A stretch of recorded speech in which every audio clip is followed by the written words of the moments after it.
Semiconductor chapter पढ़ रहे थे और ये इस चैप्टर का लास्ट वीडियो है। तो इससे पहले क्लासेस में हमने पढ़ चुका है पीएन जंक्शन के बारे में, बायसिंग के बारे में। बायसिंग दो टाइप की होती है, फॉरवर्ड बायसिंग और रिवर्स बायसिंग। ठीक है, तो फॉरवर्ड बायसिंग में हम फॉरवर्ड करंट के बारे में पढ़े थे, जिसका एक्सप्रेशन था I = I0 e to the power QV upon KT -1। ठीक है, तो फॉरवर्ड बायसिंग में हमने फॉरवर्ड करंट के बारे में पढ़ा था। रिवर्स बायसिंग में हमने रिवर्स करंट के बारे में पढ़ा था। फॉरवर्ड करंट जो होता है मिली एम्पियर के रेंज का होता है और रिवर्स करंट जो होता है माइक्रो एम्पियर के रेंज का होता है। उसके आगे हमने जंक्शन ब्रेकडाउन के बारे में पढ़ा था, जिसको हम लोग रिवर्स ब्रेकडाउन भी बोलते हैं। फिर डिफ्यूजन करंट और ड्रिफ्ट करंट के बारे में पढ़े थे। ठीक है, तो ये हमने लास्ट क्लास में पढ़ चुका था। अब आज की क्लास में हम क्या पढ़ेंगे? आज की क्लास में हम एप्लीकेशंस ऑफ सेमीकंडक्टर डायोड पढ़ेंगे या पीएन जंक्शन पढ़ेंगे। ठीक है, तो सेमी एप्लीकेशंस में क्या क्या आते हैं? एक रेक्टिफायर आता है, रेक्टिफायर, फिर फिल्टर, और ये दो पढ़ने के बाद फिर हम जाएंगे different types of PN junction या डिफरेंट टाइप्स ऑफ डायोड। ठीक है, तो उसमें क्या क्या है? एक सोलर सेल है, एक एलईडी है और एक फोटो डायोड है। ठीक है, तो इन तीन चीज़ों के बारे में पढ़ेंगे। आपके सिलेबस में इस बार बस इतना ही है। जेनर डायोड इस साल सिलेबस से हटा दिया गया है, तो अभी उसके बारे में हम नहीं पढ़ेंगे। ठीक है, तो शुरू करते हैं। तो ओके, सबसे पहले एक बार मैं और रिवाइज करवा देता हूँ जंक्शन ब्रेकडाउन, क्योंकि ये यूज़ हम फोटो डायोड जब पढ़ेंगे तो उसको बार बार आएगा। तो जंक्शन ब्रेकडाउन होता क्या है? जंक्शन ब्रेकडाउन कब होता है? जब रिवर्स बायस में हम लोग किसी डायोड को यूज़ कर रहे होते हैं। क्या होता है कि हम रिवर्स बायस में जैसे जैसे रिवर्स वोल्टेज को बढ़ाते जाते हैं वैसे वैसे करंट नहीं बढ़ता है। वोल्टेज बढ़ता है लेकिन करंट नहीं बढ़ता है। लेकिन एक ऐसा वोल्टेज आता है जहाँ के बाद उसका जो डिप्लीशन लेयर है वो ब्रेक हो जाता है। ठीक है, डिप्लीशन लेयर ब्रेक हो गया तो अब कोई भी उसका और कुछ रेजिस्टेंस प्रोवाइड करने के लिए कुछ भी नहीं है। उसके होस ऑफ करंट को, सॉरी, होस ऑफ इलेक्ट्रॉन के फ्लो को अपोज करने के लिए वहाँ कुछ भी नहीं रहेगा। ठीक है, तो वहाँ पे अचानक से करंट की वैल्यू इंक्रीज हो जाती है, सडन इंक्रीज होती है। तो जिस वोल्टेज पे ये ब्रेकडाउन होता है उसी को हम लोग जंक्शन ब्रेकडाउन या रिवर्स ब्रेकडाउन बोलते हैं। क्लियर? जिस रिवर्स बायस में डायोड को कनेक्ट कर दिए, वोल्टेज बढ़ाते जा रहे हैं, करंट इंक्रीज नहीं हो रहा है, बढ़ाते गए एक ऐसा वोल्टेज आया जहाँ पे इसका जंक्शन जो है वो ब्रेक हो गया। जैसे जंक्शन ब्रेक होता है तो करंट बहुत सडन इंक्रीज होता है। तो जिस वोल्टेज पे ये करंट सडन इंक्रीज होता है उसी को हम लोग रिवर्स ब्रेकडाउन बोलते हैं या जंक्शन ब्रेकडाउन बोलते हैं। ठीक है, ओके, अब आगे चलते हैं एप्लीकेशन ऑफ पीएन डायोड। अब एप्लीकेशन ऑफ पीएन डायोड में हम लोग सबसे पहले आता है रेक्टिफायर। रेक्टिफायर दो टाइप का होता है, हाफ वेव रेक्टिफायर और फुल वेव रेक्टिफायर। अब हाफ वेव, ये रेक्टिफायर होता है क्या, करता क्या है? ये रेक्टिफायर कुछ भी नहीं है, ये एसी को डीसी में कन्वर्ट करने के काम आता है। लेकिन ऐसा नहीं है कि कंप्लीट डीसी में कन्वर्ट कर देता है, पल्सेटिंग डीसी रहता है। मतलब डीसी रहता है लेकिन कुछ पार्ट इसमें एसी के फिर भी प्रेजेंट रहते हैं। उस जो प्रेजेंट पार्ट रहते हैं, मतलब जो एसी के प्रेजेंट उसमें रहते हैं, उसको हम रिपल्स कहते हैं। और इस रिपल्स को हटाने के लिए हम फिल्टर सर्किट यूज़ करते हैं। ठीक है, तो सबसे पहले रेक्टिफायर के थ्रू कंप्लीट एसी को एसी में डीसी में कन्वर्ट करते हैं। ठीक है, जिसको रिपल एसी कहते हैं। और उसके बाद इस सिग्नल को हम फिल्टर में भेजते हैं और वहाँ से हमको कंप्लीट डीसी प्रोवाइड हो जाता है। ठीक है, तो आगे चलते हैं। अब रेक्टिफायर दो टाइप का होता है, एक हाफ वेव रेक्टिफायर और फुल वेव रेक्टिफायर। ठीक है, तो देखते जाते हैं क्या है rectifier. Rectifier it is a device which converts alternating current into direct current. Okay, that is written here, you write it down in your note copy. The process of converting AC to DC is known as rectification. ठीक है, अब एक इसमें principal जो है हम लोग ideal diode का प्रिंसिपल लेते हैं। अब होता क्या है, अगर डायोड को फॉरवर्ड बायस में कनेक्ट करते हैं तो वहाँ पे करंट हम लोग को कितने मिलती है? मिली एम्पियर के रेंज में मिलती है। और अगर उसी को रिवर्स बायस में जब कनेक्ट करते हैं तो करंट जो है आपको माइक्रो एम्पियर में मिलते हैं। तो हम ये मान सकते हैं, जो माइक्रो एम्पियर बहुत ही कम होता है, 10⁻³ रेंज का। ठीक है, तो अगर एक में आपको करंट मिल रहा है 1 एम्पियर तो रिवर्स बायस में आपको मिलेगा 10⁻³ एम्पियर। ठीक है, बहुत ही कम हो जाता है, मतलब 1/1000 एम्पियर। तो इसको हम लोग जीरो मान सकते हैं। ठीक है, तो आइडियल कंडीशन में क्या मानते हैं हम लोग कि फॉरवर्ड बायस में करंट जो है मैक्सिमम मिलेगी और रिवर्स बायस में करंट जीरो मिलेगी। ठीक है, बस वही इसमें आइडियल कंडीशन लिखा हुआ आइडियल डायोड का है। Junction diode conducts only when forward bias and it does not conduct when reverse bias. It acts as valve. This fact makes the junction diode to work as rectifier. जो rectifier है इसी principal पे काम करता है कि जब उसको आप फॉरवर्ड बायस पे कनेक्ट करोगे तो वो पूरे करंट को पास होने देगा, जैसे उसको रिवर्स बायस पे कनेक्ट करोगे वो सारे करंट को रोक लेगा।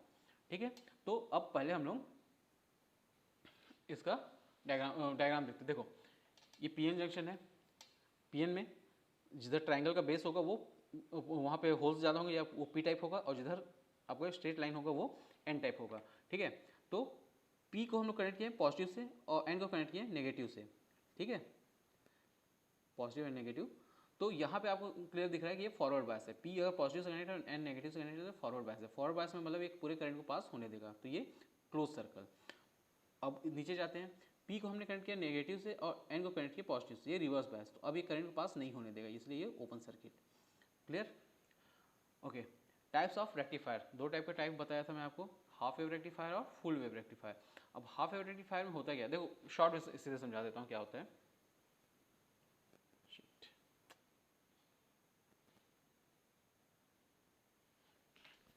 होता क्या है, ये आपका एसी सिग्नल है, ठीक है।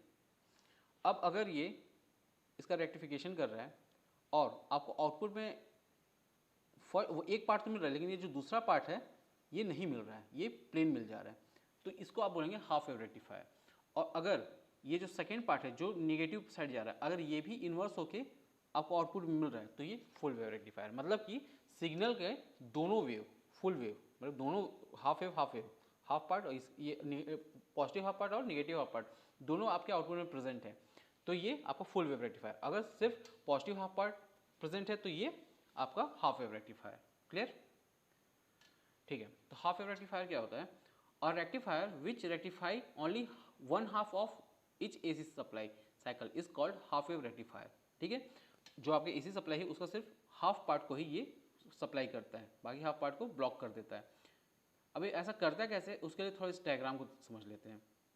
ये आपका हाफ वेव रेक्टिफायर का डायग्राम है, ये बीच में ट्रांसफॉर्मर लगा हुआ है, ठीक है। तो होगा क्या, ये ट्रांसफार्मर लगा है, ठीक है, तो ये ट्रांसफार्मर का अपर पार्ट जो है ये पॉजिटिव टर्मिनल, ये निगेटिव टर्मिनल, तो यहाँ से हमने करंट दिया, प्राइमरी कॉल सेकेंडरी कॉल समझ लो। अब यहाँ से करंट पास होना चालू हुआ, पॉजिटिव पार्ट में, पॉजिटिव जो है डायोड का पी टाइप जो है पॉजिटिव से कनेक्ट है, ठीक है, तो ये फॉरवर्ड बायस करंट को पास होने दिया, फिर ये इधर आया, फिर ये इधर आया और नेगेटिव में टर्मिनेट हो गया। ये पॉजिटिव साइकिल का तो चलो ठीक है। अब जब इसमें नेगेटिव साइकिल आया, यहाँ नेगेटिव आ गया और नीचे पॉजिटिव है, जब नेगेटिव साइकिल होगा तो ये इन्वर्स हो जाएगी पोलैरिटी। तो क्या होगा कि डायोड का नेगेटिव पॉजिटिव टर्मिनल नेगेटिव से और नेगेटिव टर्मिनल पॉजिटिव से कनेक्ट हो गया। अब ये डायोड क्या हो गया, रिवर्स बायस, अब ये इस करंट को पास होने नहीं देगा, ये ओपन सर्किट हो गया, तो करंट यहाँ तक आया, फिर इससे आगे पास नहीं हो पाया। इसलिए जब पॉजिटिव साइकिल था तो हमको आउटपुट में पॉजिटिव मिला, नेगेटिव साइकिल आया तो कुछ नहीं मिला, फिर एक पॉजिटिव आएगा, फिर यहाँ से मिलेगा, फिर नेगेटिव में कुछ नहीं मिलेगा। तो इस तरह से ये चलते जाएगा। तो ये आपका हाफ वेव रेक्टिफायर इस तरह से काम करता है, ठीक है। तो इस चीज़ को समझ लीजिए। During the first half of input cycle, the junction diode gets forward bias and the conventional current will flow. And during the second half of input cycle, diode gets reverse bias and no current, no output will obtain across diode, yeah, across load resistance. Since only half portion of input signal is obtained as output, so junction diode is called half wave rectifier. क्योंकि सिर्फ half portion ही मिल रहा है आपके wave का, ठीक है, इसलिए इसको हाफ वेव रेक्टिफायर कहते हैं, ठीक है। ये डायग्राम आपने कॉपी में बना लीजिएगा, बाकी सारी चीज़ लिख लीजिएगा। अब जैसा मैं बताया था, ये आपका फुल एक वेव है जा रहा है, तो इसके पॉजिटिव जो पार्ट्स हैं वो मिलेंगे, लेकिन नेगेटिव पार्ट जो है वो क्लिप हो जाएगा, हट जाएगा, ठीक है, जिसको हम लोग हाफ वेव रेक्टिफायर कहते हैं। और full wave rectifier, full wave rectifier क्या होता है, और rectifier which converts both the half of AC into DC, ठीक है। ये पॉजिटिव पार्ट को तो करेगा ही करेगा और उसके नेगेटिव पार्ट को भी करेगा, पॉजिटिव और नेगेटिव दोनों को अगर ये कन्वर्ट करता है DC में, तो ये फुल वेव रेक्टिफायर कहलाता है, ठीक है। अब इसमें ये काम कैसे होता है, इसका डायग्राम आप पहले देख लीजिए। तो इसका डायग्राम क्या होता है कि जैसा डायग्राम हाफ वेव का था सब कुछ वैसा ही था, लेकिन इसमें क्या होगा, हम लोग रेजिस्टेंस जो हम लोड लगाए थे वो यहाँ पे लगाए थे उसमें, ठीक है। इसमें हम लोग लोड यहाँ पे नहीं लगाकर,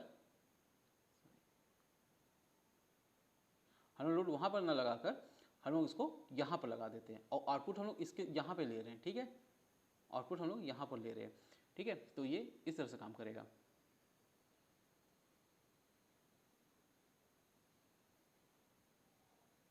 ठीक है। तो अब आगे चलते हैं। शिट यार, कहाँ से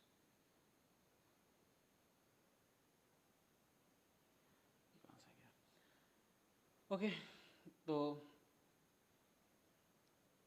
यहाँ पर क्या होगा कि जैसे हम लोग यहाँ पे सिग्नल देंगे तो प्राइमरी कॉल से सेकेंडरी कॉल में शिफ्ट हो जाएगा। सेकेंडरी कॉल में जाने के बाद क्या होगा, अपर पोलैरिटी जो रहेगी वो पॉजिटिव और लोअर पोलैरिटी जो रहेगी वो निगेटिव। ये बीच में सेंटर टैपिंग है, इसमें कुछ भी नहीं होगा, ठीक है, ये न्यूट्रल बना रहेगा, ये जीरो है यहाँ पे। तो ये upper polarity positive, lower polarity negative हो गई। तो अब यहाँ पे करंट कैसे पास होगा, करंट जो है कुछ इस तरह से पास होगा कि निगेटिव से पहले पॉजिटिव से ऊपर से, पहले पॉजिटिव से करंट पास होना चालू हुआ, करंट नीचे की ओर आया, ठीक है।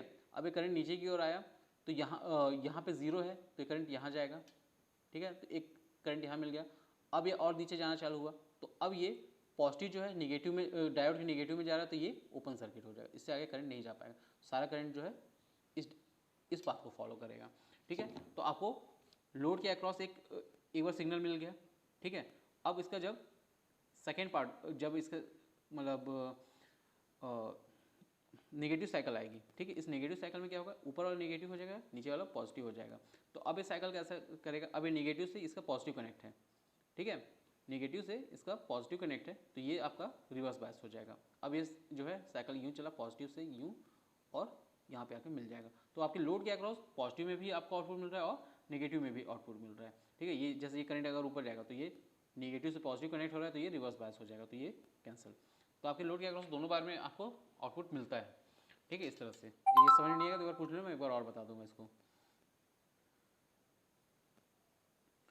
During the first half of cycle, upper and of secondary coil is at positive potential and lower end of negative lower end at negative potential. The junction diode D1 will be forward bias and while D2 will be reverse bias. The conventional current due to diode D1 will flow. During the second half of input cycle, upper end of secondary coil is at negative potential. अब जब negative half आएगा तब की बात कर रहे हैं, अपर and जो है नेगेटिव पोटेंशियल हो जाएगा और लोअर एंड जो है पॉजिटिव पोटेंशियल हो जाएगा। Junction diode D2 will get forward bias while D1 will get reverse bias. The conventional current due to diode D2 will flow, ठीक है। तो इस तरह से फ्लो हो रहा है। Since both the half of input AC are required, so junction diode is called full wave rectifier, ठीक है। तो ये देखो इसमें पॉजिटिव पार्ट का तो आ ही रहा है, नेगेटिव पार्ट जो है ये इसका देखो पॉजिटिव पार्ट यहाँ से आया, ठीक है, D1 के थ्रू, और जो नेगेटिव पार्ट है ये D2 के थ्रू यहाँ आ गया। पॉजिटिव पार्ट D1 के थ्रू आ गया, ये D1 है, D1 डायोड। नेगेटिव पार्ट जो है आपका D2 के थ्रू आ गया, ये D2 है, ठीक है। तो इन दोनों का कॉम्बिनेशन एक जगह मिलता है और आपको आउटपुट जो है इस तरह से मिलता है, D1 D2 D1 D2 इस तरह से मिलते जाता है, ठीक है। तो ये आपको आउटपुट प्राप्त मिल गया आपको। तो अब आपको जो आउटपुट मिला है वो DC मिल गया, चलो ठीक है, वो वन साइडेड हो गया, ठीक है। लेकिन ये प्योर DC नहीं है, अभी ये पल्सेटिंग DC है, ठीक है। इसमें कुछ रिपल्स प्रेजेंट हैं, तो the output of rectifier is pulsating, ठीक है। This has it has a DC value and some AC variation that is known as ripple, ठीक है। जो AC प्रेजेंट होता है DC में उसको हम रिपल बोलते हैं। और device that convert the pulsating, it is written wrong, it's pulsating not pulsating. The device that converts the pulsating output of rectifier into steady DC level is known as filter.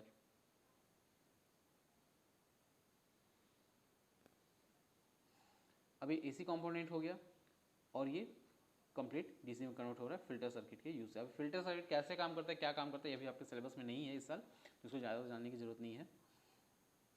अब special purpose PN junction diode जो रहता है या special purpose PN junction diode जो है उसके बारे में पढ़ना है। तो जेनर डायोड आपके टॉपिक से सिलेबस से भी हट गया है तो अभी इसको मत पढ़ो। अब अगला जो आता है फोटो डायोड है। और फोटो डायोड हमेशा यार एक चीज़ याद रखना, रिवर्स बायस पे काम करता है। हम लोग हमेशा डायोड को लेते हैं, अगर वो वर्क करता है हम लोग क्या बोल देते हैं, फॉरवर्ड बायस पे ही वर्क, तो ऐसा नहीं है। फोटो डायोड हमेशा रिवर्स बायस पे ही काम करता है, इस चीज़ को ध्यान रखना, ठीक है। तो होगा क्या, फोटो डायोड क्या होता है, it is a reverse bias then when a photodiode is reverse biased, then a constant current known as saturation current due to minority carrier flow in circuit. This current is known as dark current. अब होता क्या है, photo diode में एक बहुत ही अलग type से बना हुआ डायोड रहता है। इसमें क्या होता है कि जैसे ही आप लाइट इसके ऊपर डालते हो तो इसके थ्रू करंट पास होने लग जाता है, ठीक है। जैसे इसके ऊपर कोई फिक्स इंटेंसिटी की लाइट पड़ती है तो इसके थ्रू करंट फ्लो होता है, इसीलिए इसको फोटो डायोड बोलते हैं। तो होता क्या है कि ये ऐसे मटेरियल से बना होता है कि इस पर अगर लाइट पड़ेगी, एक फिक्स इंटेंसिटी की लाइट जब पड़ती है तो इसमें ब्रेकडाउन होना चालू हो जाता है। होल और इलेक्ट्रॉन पेयर जो है अलग अलग बनने चालू हो जाते हैं। जो होल और इलेक्ट्रॉन कंबाइन होते हैं वो मतलब अलग अलग हो जाते हैं। तो अब होल और इलेक्ट्रॉन अलग अलग हो जाते हैं और रिवर्स बायस में जब कनेक्ट होते हैं तो होल्स जाते हैं नेगेटिव टर्मिनल की तरफ और इलेक्ट्रॉन जाते हैं पॉजिटिव टर्मिनल की तरफ। तो इससे जो करंट फ्लो होता है उसी को हम लोग फोटो इलेक्ट्रिक करंट बोल देते हैं, ठीक है। तो ये फोटो डायोड में होता है। When a light of energy h nu falls on photodiode, then electron hole pair are formed. Due to movement of electron and hole, an additional current is generated and this current is directly proportional to intensity of incident light. ठीक है। उसके बाद ये तो समझ में जो light होती है या जो करंट होता है वो लाइट की इंटेंसिटी के प्रोपोर्शनल होते हैं। अब इसमें एक डार्क करंट भी होता है। डार्क करंट क्या होता है, अगर आप उसमें कोई भी लाइट नहीं, इस पर कोई भी लाइट नहीं डाल रहे हो, ठीक है, उस कंडीशन में भी इसके थ्रू एक करंट फ्लो होती है जिसको हम लोग सैचुरेशन करंट बोलते हैं। वो क्या होता है, थर्मल करंट समझ लो। अगर उसमें मतलब रूम टेम्परेचर पे रखे हो तो फिर उसमें कुछ ब्रेकडाउन होता है और मतलब कुछ इलेक्ट्रॉन होल पेयर जनरेट होते हैं और उसके कारण जो करंट फ्लो हो रही होगी उसी को हम लोग सैचुरेशन करंट या I0 बोलते हैं। ये जो मैं फॉरवर्ड करंट का एक्सप्रेशन बताया था तो उसमें भी I0 के बारे में बताया था। When photodiode is reverse biased, then a constant current known as saturation current due to minority carriers flow in the circuit. This current is known as dark current. तो टोटल करंट हो जाएगा dark current plus I S में क्या होता है आपका, जो आप करंट एडिशनल करंट बना रहे हो, ठीक है। तो उसका डायग्राम इस तरह से रहेगा, इसको बना लीजिए रहे, ठीक है। वी आई कैरेक्टरिस्टिक वही रिवर्स बायस कैरेक्टरिस्टिक रहेगा, लेकिन इसमें ब्रेकडाउन नहीं किए रहेंगे, बस यहीं तक रहेगा, ठीक है। इसमें अभी ब्रेकडाउन नहीं हुआ है, ये बस यहाँ तक है, ठीक है। और reverse bias special PN junction diode having transparent window क्यों रहेगा, ताकि आप लाइट को इंसिडेंट करा सको। ट्रांसपेरेंट नहीं रहेगा तो लाइट अंदर जाएगी ही नहीं।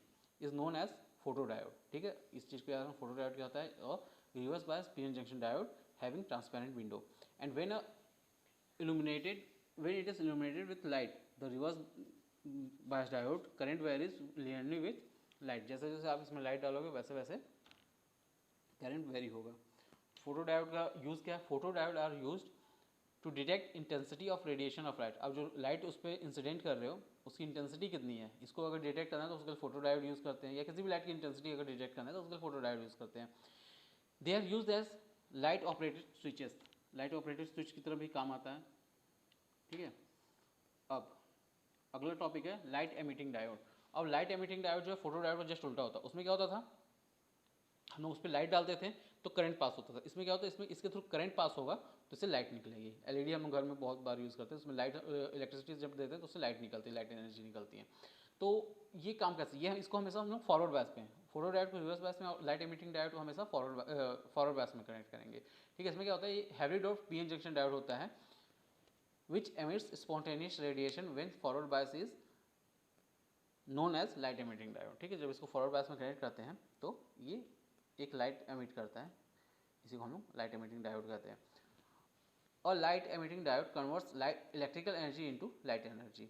ओके, नोट में है doping is directly proportional to, sorry इसमें उल्टा लिखा हुआ है कि 1/width। तो डोपिंग जो रहता है inversely proportional to width of depletion layer. Obviously जितना ज़्यादा आप डोपिंग करोगे उसकी डिप्लेशन लेयर की विड्थ उतनी कम होती जाएगी।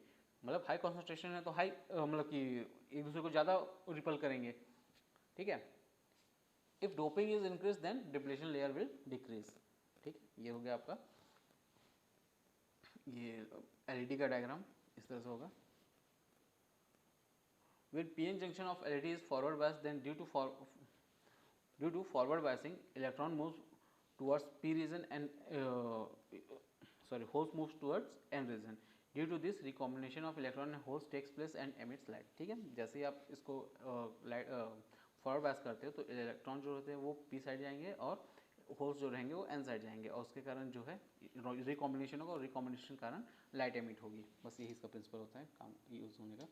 यूजेस ऑफ एलईडी कहाँ काम होता है, बहुत आप लोग आजकल एलईडी बहुत जगह काम आता है। बल्ब में यूज़ होता है, इंडिकेटर में यूज़ होता है, और डेकोरेटिव लाइट डिस्प्ले में जैसे हम लोग वेट मशीन वगैरह में एलईडी यूज़ करते हैं वो सब में यूज़ होता है। कैलकुलेटर में एलईडी यूज़ होता है। अब एडवांटेजेस ऑफ एलईडी का एडवांटेज क्या है, LED is very low cost, बहुत सस्ता मिलता है और ईजी टू हैंडल, और इसके लिए और जो पावर कंजप्शन रहती है ये बहुत कम होती है। मतलब ईजी टू हैंडल है, पावर कंजप्शन लो है और इसकी कॉस्ट बहुत कम रहती है। अगला जो है सोलर सेल है। अब सोलर सेल में होता क्या है कि ये भी आपका होता है रिवर्स बायस में, मतलब ये रिवर्स बायस में ही वर्क करता है। लेकिन होगा क्या कि जब आप इसको कनेक्ट करोगे, जब तक ये कनेक्ट नहीं है तब भी इसमें करंट सैचुरेशन करंट फ्लो हो रही हो, तब वो फॉरवर्ड करंट, उसको फॉरवर्ड करंट बोलेंगे। लेकिन जैसे ही इसको आप सर्किट में कनेक्ट करोगे सोलर सेल को, तब जो करंट पास होगा वो रिवर्स बायस करंट पास होता है। तो इस चीज़ को ध्यान रखिएगा। तो अब सोलर सेल क्या होता है, और special PN junction diode which converts solar energy into electrical energy is known as solar cell और फोटोवोल्टाइक सेल, ठीक है। अब एक पीएन जंक्शन डायोड है जो कि सोलर एनर्जी को इलेक्ट्रिकल एनर्जी में कन्वर्ट कर रहा है। जस्ट ऐसे आपका फोटो डायोड की तरह ही काम कर रहा है, लेकिन इसमें क्या होता है सोलर एनर्जी को यूज़ करता है, ठीक है। Junction surface of this diode is kept large so that large amount of radiation में फॉल। अब इसका जो जंक्शन सरफेस होता है वो थोड़ा चौड़ा रखा जाता है ताकि इसमें ज़्यादा से ज़्यादा एनर्जी रेडिएट हो सके, सोलर एनर्जी रेडिएट हो सके। ये इसका डायग्राम, इसको आप बना लेंगे। इसका सिंबल जो होता है, ये डायोड बनाएंगे, उसको सर्कल करके प्लस और माइनस इस तरह का इसका सिंबल होता है। When solar energy or light energy falls on solar cell, electron hole pairs are generated in both N region and P region of junction diode. Due to this, the current is flowing in the circuit. This electric current is directly proportional to intensity of sunlight. ठीक है। Uses of solar cell, it is used in street light, solar heater and पता नहीं short light क्या लिखा है, छोड़ो, ये सब चीज़ों में यूज़ होता है। ठीक है, तो ये आपका सेमीकंडक्टर चैप्टर यही खत्म होता है। Thank you class.